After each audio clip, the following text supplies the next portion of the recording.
Welcome to our channel guys. तो आज हम 13 सितंबर का पेपर ही कंटिन्यूस करते हुए अपने नेक्स्ट क्वेश्चन यानी कि डिसिप्लिन नंबर 3 पे आ चुके हैं। ठीक है, हमने 40 क्वेश्चन ऑलरेडी डिस्कस कर लिया है और जैसे कि आपको पता है डेली का हमारा 10 क्वेश्चन का टारगेट है। ठीक है, PYQ सीरीज़ से। तो यही 13 सितंबर का पेपर है ये। ठीक है, तो आज नेक्स्ट क्वेश्चंस करते हैं डिसिप्लिन नंबर 3 को। तो चलिए स्टार्ट करते हैं एंड देखते हैं कि इन 10 क्वेश्चंस में आज हम क्या नया कंसेप्ट सीखते हैं। तो हमें फर्स्ट क्वेश्चन दिया है इसमें, यानी कि क्वेश्चन नंबर 41 है ये। ठीक है, अगर मैं सीरीज वाइज बताऊँ तो आपको हमें दे दिया find the value of the F of X Y is equal to 8x + 5y - 7 at X Y क्या दे दिया 1 और 2।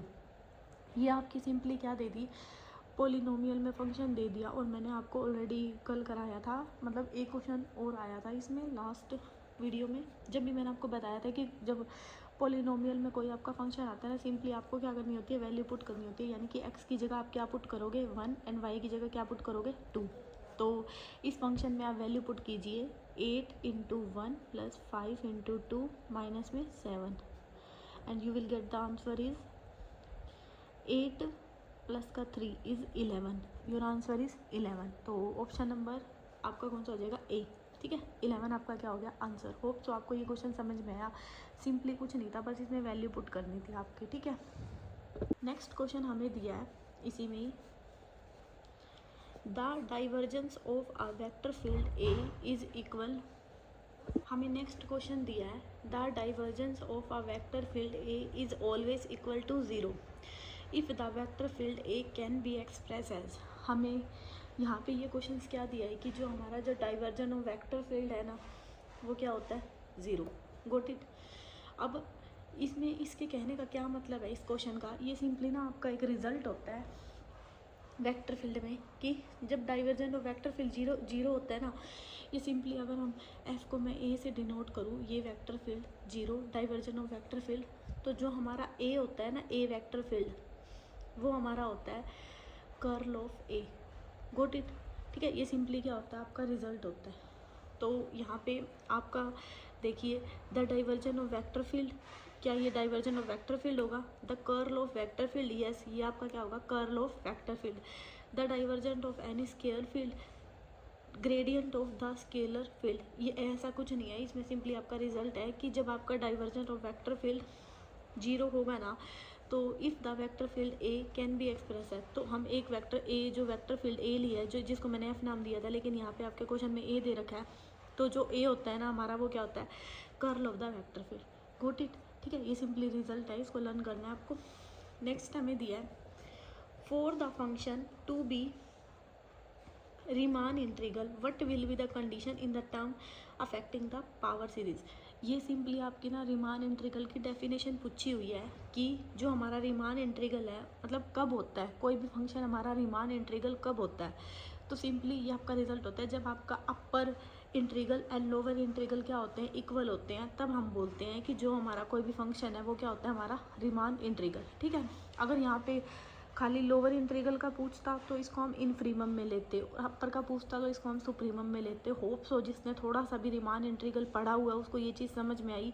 सिंपली ये क्वेश्चन ने ये बोला है कि for the what function to be, मतलब कब हम फंक्शन को बोलेंगे कि वो रीमान इंटीग्रल है, ऐसी कौन सी कंडीशन होगी। तो सिंपली ये आपकी डेफिनेशन से ही उठा के रखा हुआ है कि जब आपका lower integral and upper integral क्या होता है इक्वल। तो ऑप्शन में देखिए lower integral is less than the upper integral, ऐसा कुछ नहीं होता। Lower integral does not exist, lower integral is same as the upper integral. Yes, option number C क्या हो गया आपका आंसर। जब कोई भी फंक्शन हमारे रीमान इंटीग्रल तब बोलेंगे जब उसका अपर और लोअर क्या हो जाएगा इक्वल। ठीक है, नेक्स्ट हमें दिया है find the interior of the, ये हमें क्या दे दिया सिंपली 1 2 3 4। तो ये हमारे क्या हो गया काउंटेबल सेट हो गया, क्योंकि मैं इसको काउंट कर पा रही हूँ। या फिर इसको अगर मैं सिंपली दूसरी लैंग्वेज में बोलूँ तो ये क्या हो गया फाइनाइट सेट हो गया। तो जब भी फाइनाइट सेट की बात बोले तो उसमें जो इंटीरियर होता है ना आपका क्या होता है एम्पथी होता है, मतलब फाई होता है। ठीक है, फाइनाइट के केस में जो हमारा इंटीरियर होता है वो क्या होता है एम्पथी। तो सिंपली रिजल्ट है ये आपका। नेक्स्ट हमें दे दिया कि if R is a position vector then divergent R is equal to. देखो इसने बोला है कि आर हमारा क्या दे दिया पोजीशन वेक्टर, मैं एक बार आपको ये सोल्व करके दिखाती हूँ। सिंपली पेज ले लेती हूँ मैं। तो आर हमें क्या दे दिया, पोजीशन वेक्टर यानी कि x I plus Y J plus Z के, गोट इट, यही हो गई, मैंने पोजीशन वेक्टर में ले लिया। तो इसने बोला कि डाइवर्जेंट ऑफ आर किसके इक्वल होगा, तो डाइवर्जेंट ऑफ आर का क्या मतलब है, del dot R, got it. तो सिंपली डेल का मतलब क्या होता है, करली अपॉन में curly X I plus curly upon में curly Y J plus curly upon में करली के, गोट इट। अब यहाँ पे सिंपली ले लो x I plus Y J plus Z के, तो सिंपली इनकी क्या कर दो मल्टीप्लाई, एक्स से एक्स वाला, तो करली अपॉन करली एक्स आई आई से करेंगे तो ये एक्स का क्या हो जाएगा आपका सिंपली 1 हो जाएगा। अगर मैं सिंपली कर दूँ तो वाई का भी यहाँ से क्या हो जाएगा 1 और जेड का भी आपका क्या हो जाएगा 1। तो इन तीनों को हम ऐड करेंगे तो ये आंसर कितना आ जाएगा आपका 3। ठीक है, गोट इट। समझ में आया आपको कि मैंने ये क्वेश्चन कैसे किया है, कि जब आपको आर कोई पोजीशन वेक्टर दिया हो तो डाइवर्जेंट ऑफ आर क्या होता है 3। नेक्स्ट हमें दिया है the limit point of 102 102 102 up to so on is, देखो इसकी ना लिमिट पॉइंट बतानी है हमें क्या होता है। अब लिमिट पॉइंट का मतलब क्या होता है, जैसे कि मैंने आपको कल भी समझाया था, limit point of the function का मतलब होता है कि कोई भी फंक्शन ना, जैसे आपने किसी की लिमिट निकालनी है, जैसे मैंने 1/n का एग्जांपल आपको बताया था, इसमें क्या n मान लो सपोज हमारा नेचुरल नंबर से बिलोंग कर रहा है। अगर मैं यहाँ पुट करूँ 1, 1/2, 1/3, 1/4, 1/5 अप टू सो ऑन, तो अगर मेरे को इसकी लिमिट पॉइंट ऑफ फंक्शन कहनी है, तो लिमिट पॉइंट ऑफ फंक्शन का मतलब होता है कि कोई भी चीज़ है ना उस चीज़ को क्या कर रही है, जाके अप्रोच कर रही है। ठीक है, इसमें 1 तो क्या आया, एक बार आया, इसको इसलिए हम ये तो नहीं बोलेंगे ना कि इसका लिमिट पॉइंट 1 है, नहीं, इसका लिमिट पॉइंट 1 नहीं है, क्योंकि इसके बाद ना जो हमारी सारी टर्म्स आ रही है ना, ये हो गया 0.5, 0.3, 0.250, मतलब 000। कहने का क्या मतलब है, जो ये आपका फंक्शन है ये किसको अप्रोच कर रहा है, 0 को। तो जिस चीज़ को ये अप्रोच करता है ना उस चीज़ को हम बोलते हैं लिमिट पॉइंट या फिर limit point of function, got it. समझ में आया इतना मैंने क्या बताया है। तो यहाँ पे ना सिंपली इसने यही पूछा है कि लिमिट पॉइंट क्या हो जाएगा 102 102। अब देखो 102 102 102 अप टू कहाँ तक आ रहा है, इनफाइनाइट टर्म तक आ रहा है, तो इसकी जो लिमिट पॉइंट है ना वो भी क्या हो जाएगी 102। आई बात समझ में, कनेक्ट कर पाए कि कैसे लिमिट पॉइंट से हम ये मतलब ये क्वेश्चन मैंने कैसे सोल्व किया। लिमिट पॉइंट का मतलब ही वही होता है कि किसी भी चीज़ को अप्रोच करना, सिंपल लैंग्वेज में अगर देखें तो। ठीक है, तो 102 102, अब ये अप टू इनफाइनाइट टर्म तक आ रहा है ना। देखो यहाँ पे मैंने एग्जांपल लिखा, तो यहाँ पे जो 0.0.000 मतलब अप टू इनफाइनाइट टर्म तक आ रही थी ना, तो इसलिए इसकी लिमिट क्या हो गई थी 0। सिंपली यहाँ पे भी इसकी लिमिट क्या हो जाएगी 102, गोट इट। नेक्स्ट हमें दे दिया the line integral can be converted into the surface integral using in the multiple connected domain. देखो ये जो सिंपली आपकी ये थ्योरम लिखी हुई है ना, अभी शायद मैंने आपको पढ़ाया नहीं, मैं आपको ना आपकी पढ़ाया है, मैंने आपको फर्स्ट पेपर में पढ़ाया था। ठीक है, जब मैंने फर्स्ट पेपर फीमेल वाला कराया था वहाँ वो पेपर तो मैंने बहुत अच्छे से एक्सप्लेन किया हुआ है आपको एक एक चीज़, क्योंकि मोस्टली चीज़ें ना वहीं से रिपीट होके आ रही हैं। तो मैंने वहाँ पे ना आपको 3 थ्योरम पढ़ाई थी, एक स्टोक, एक ग्रीन और एक गोस थ्योरम पढ़ाई थी। अगर किसी ने मेरी वो वीडियोस देखी हैं तो, नहीं तो आपको प्लेलिस्ट मिल जाएगी। ठीक है, चेक करना आप। और मैंने ये आपको अलग भी पढ़ाया है, गोस, स्टोक एंड आपकी क्या बोलते हैं तीसरी कौन सी थी, एक स्टोक होगी, एक गोस होगी और एक ग्रीन थ्योरम होगी। ठीक है, ये तीनों मैंने आपको अच्छे से एक्सप्लेन करके पढ़ाई हैं। तो एक बार ना आपको अलग से ही मिल जाएगी वीडियो, मैंने थंबनेल पे डाली हुई है तीनों। ठीक है, तो एक बार ना उस वीडियो को आप देख के आना।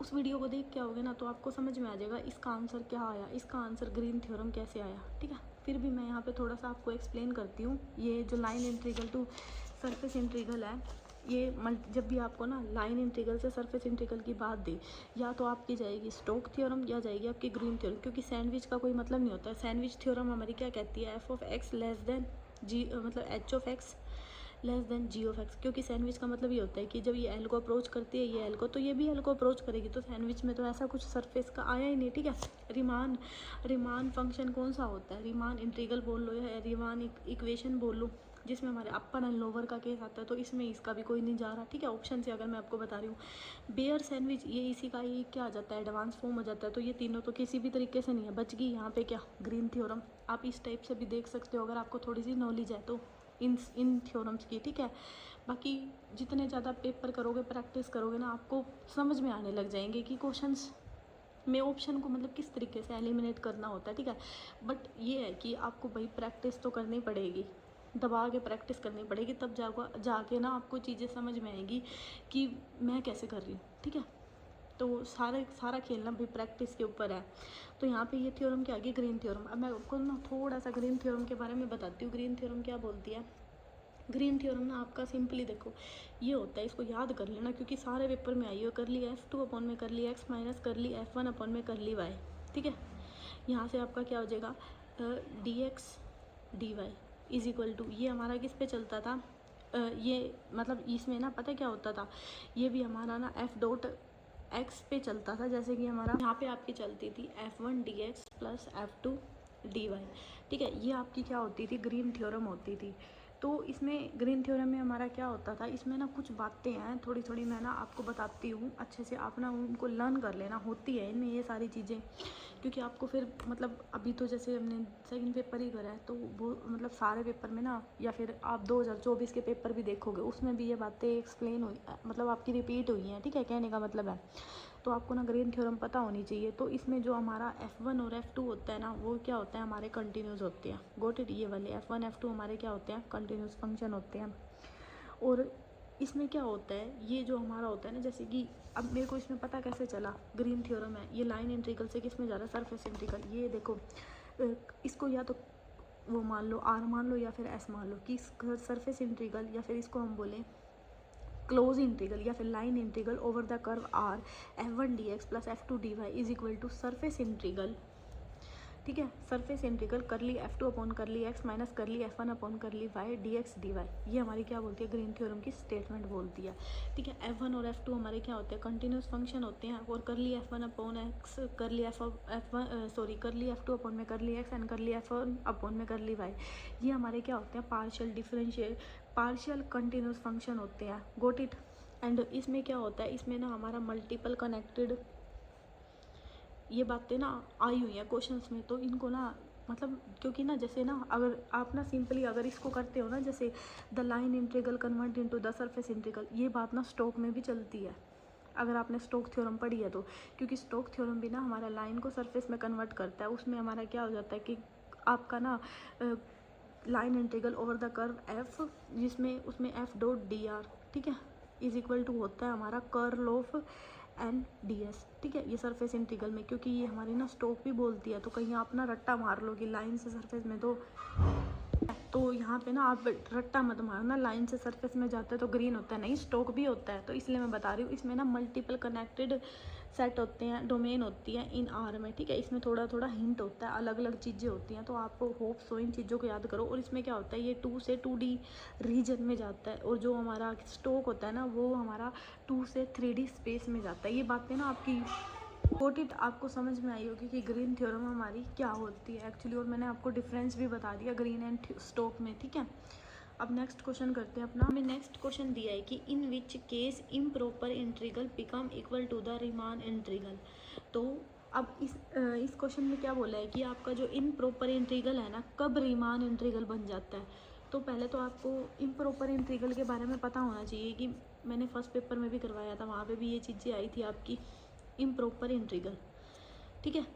इम्प्रॉपर इंटीग्रल क्या होता है, इसकी डेफिनेशन आपकी सिंपल क्या बोलती है कि कोई भी जैसे आपका इंटीग्रल है, या तो उसमें फर्स्ट लोअर लिमिट है वो इनफाइनाइट हो, ठीक है, या फिर इसमें अपर लिमिट क्या होती है, इनफाइनाइट होती है, या फिर आपकी जो दोनों लिमिट होती है ना, अपर और लोअर, ये दोनों क्या होती है, इनफाइनाइट होती है। ये हमारा क्या बोलता है, इम्प्रॉपर इंटीग्रल बोलता है, ठीक है।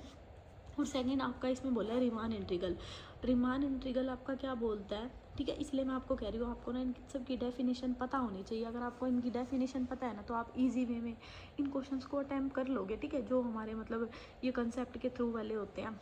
तो रीमान इंटीग्रल हमारा क्या बोलता है, जब आपका अपर इंटीग्रल और जो आपका लोअर इंटीग्रल है, जैसे ए से इनफाइनाइट ले लो या फिर मतलब बी ले लो, आप ले सकते हो कुछ भी, ठीक है, इनफ्रीमम पे चलता है ये एफ डॉट डी आर, ये हमारा क्या चलता है, सुप्रीमम पे चलता है, ठीक है आपका। जिसमें हमारा अपर और लोअर इंटीग्रल क्या होते हैं, इक्वल होते हैं, तो वो क्या होता है हमारा रीमान इंटीग्रल, ठीक है। Upper integral and lower integral क्या होता है, इक्वल। ये वैसे M1 पे चलता है, ठीक है, फंक्शन ये स्मॉल m1 पे चलता है।